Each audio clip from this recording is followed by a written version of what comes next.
Hello, everyone. There is a certain time of the year where there's a lot going on, okay? There's a lot going on. Life is just busy, busy, busy. For example, do you find yourself in a situation where you have appointment after appointment, it's lined up just like boom, boom, boom, boom, boom, boom. And when you are an entrepreneur, a business person, and you're managing your business, you want appointments to go boom, boom, boom, boom, boom, boom, because that just means that you are gloriously blessed. Okay. With that, though, when you mix in that boom, boom, boom, boom of appointments and you mix it in with everything else that's going on in your life, say, for example, you are a cook, you are cooking, you are baking for the holidays, you are decorating, you are deep cleaning the house, you are doing all of the things. You're preparing for family to come in, and maybe your family is going on travel, and you're putting all these pieces together. It takes coordination, logistics. It takes you thinking about, sometimes you thinking about so much that you think that your head is going to explode. And so I had a conversation with a person just recently, and I'm explaining to her all of the things that I'm thinking about because I'm finding that I am mixing facts together. And first of all, I'm saying, let me make sure that I'm okay, right? But I am okay. But anyway, to continue my story, I'm thinking about this, I'm thinking about that, I'm thinking about this, I'm thinking about that. And I'm like, oh my goodness. And she looks at me and she said, I know what's wrong with you. And I said, what's wrong with me? Tell me, please, because I want to know. And she goes and she says to me, you are overstimulated. That part. Yes, I am overstimulated. Okay. I agree 100%. I am overstimulated. And I am talking about this because I happen to think that maybe you are overstimulated too. In terms of being in a season with all of its beauty and its wondrous celebrations, there's overstimulation. There's overstimulation in having to cook and to bake because family's coming over.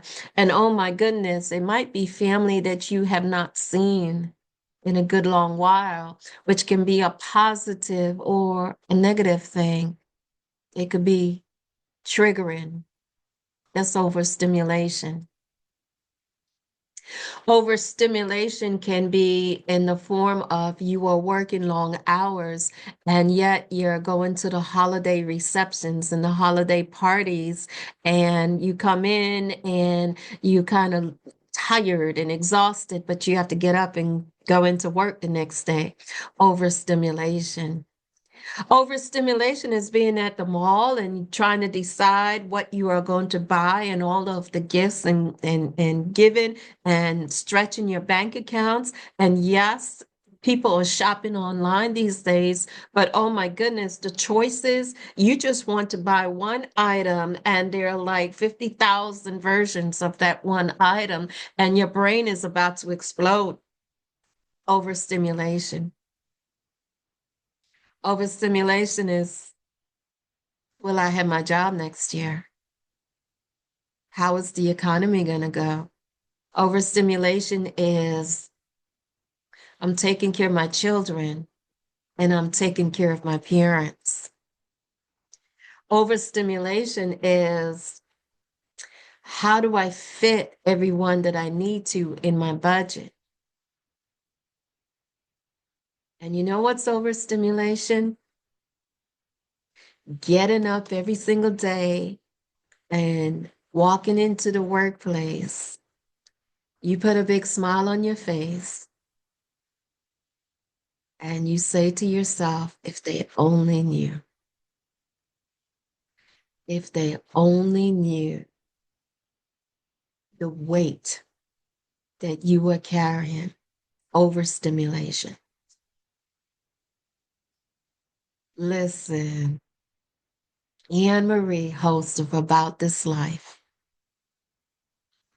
In these past year and a half, oh my goodness, I have had some amazing and beautiful conversations with some cool people. I hope you've had the opportunity to listen,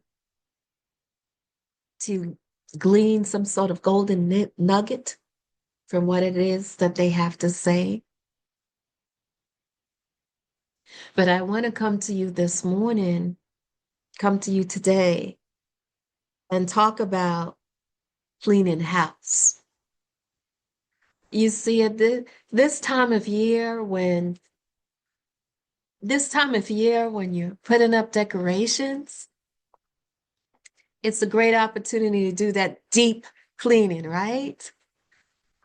You do that deep cleaning, you know, it's deeper than the surface level.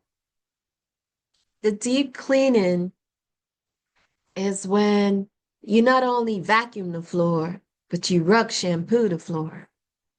Deep cleaning.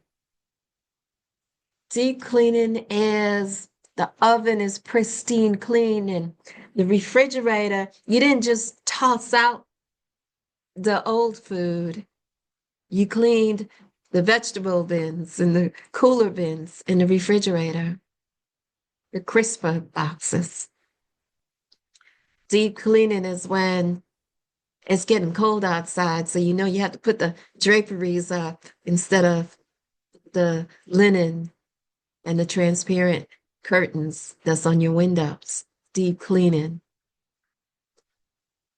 Do you do deep cleaning of your mind, of your body, of your soul?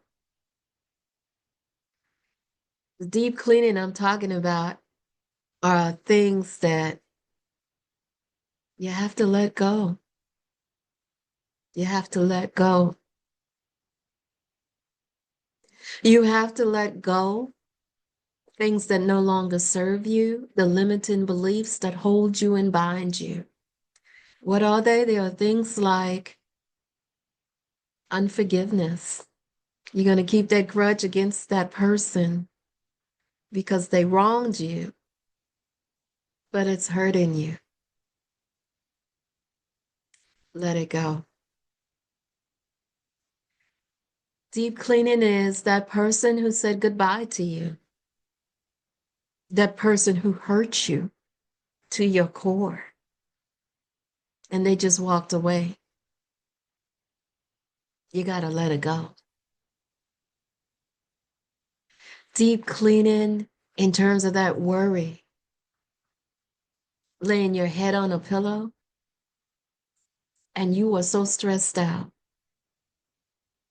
because you're trying to fix everything. Let it go. It's time for some deep cleaning. So, with these life issues that hit hard, hit you to your core, the core of who you are, the core of your identity, and you're saying, I've got to let it go. Who are you, crazy woman? Oh, no. Here's what I found in all these years of living on this earth is that you have to create space for something new. The new things that are for you, that God has for you, the new things that will fill you up, the new things that will be satisfying, you have to make room for it. You know, it wasn't that long ago that I realized that friends, they're part of your life, they come and go. I had friends from college, friends from when I was in my 20s. There are some friends and acquaintances that I know to this day, all these many years later. But there are some friends that I simply lost touch. And it doesn't mean that I'm a bad person or they're a bad person. We lost touch with one another. There are seasons in our lives, and we have to know when the season is changing.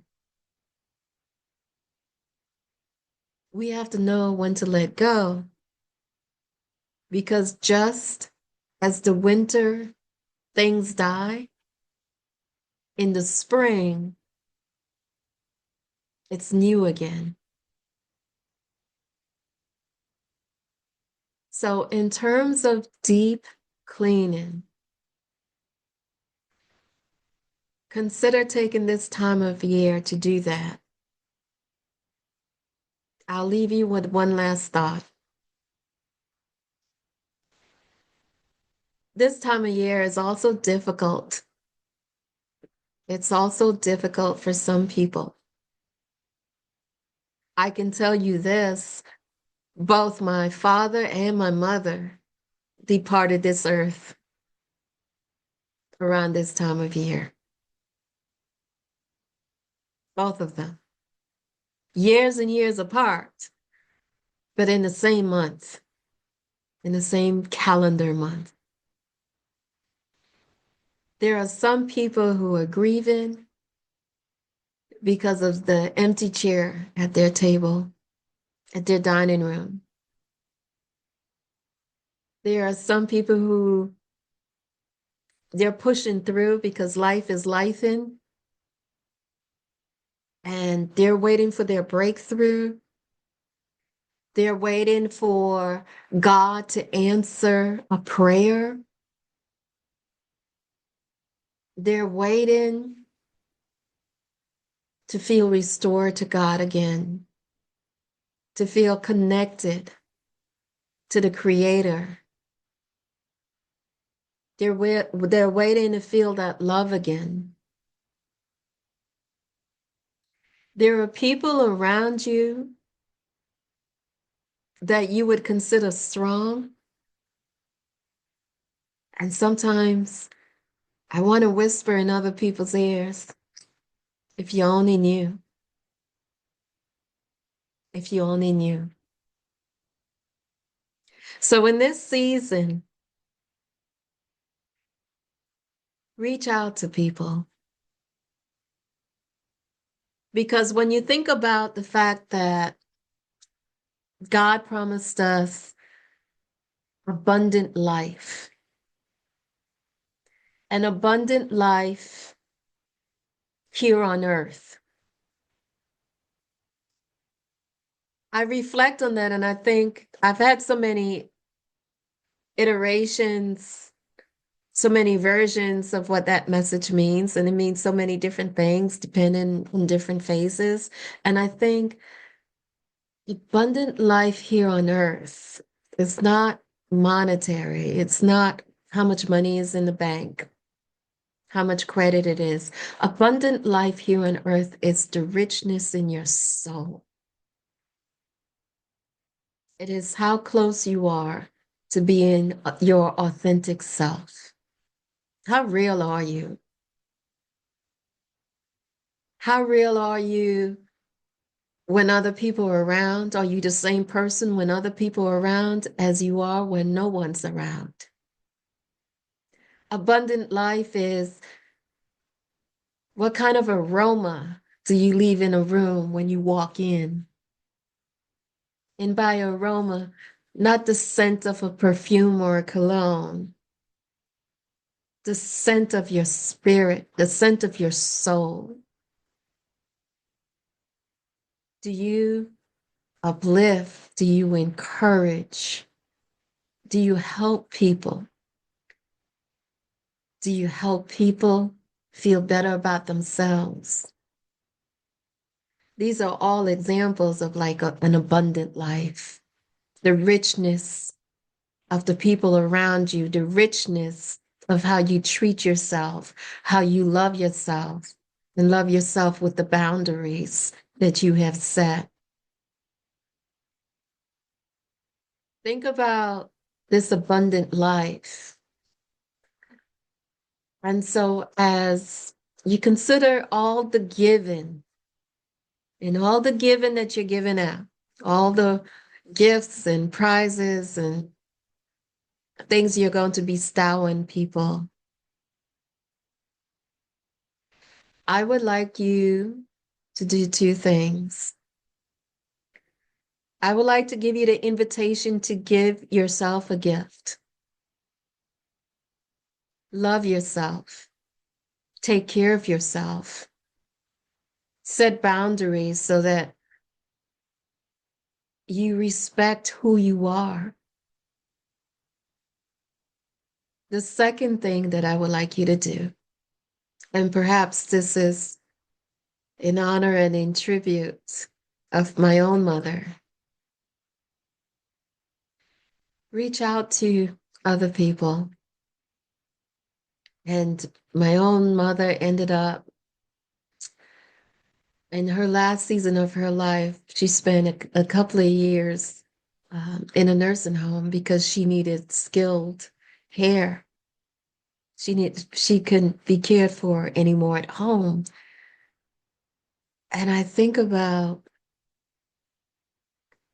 there are people out there who at this time are alone, lonely, or in skilled care facilities who would love to see someone smile, who would love the ministry of presence. And when I say presence, I'm not talking about the gift wrapping kind. I'm not talking about the kind that you rip open the paper. The ministry of presence, Presence.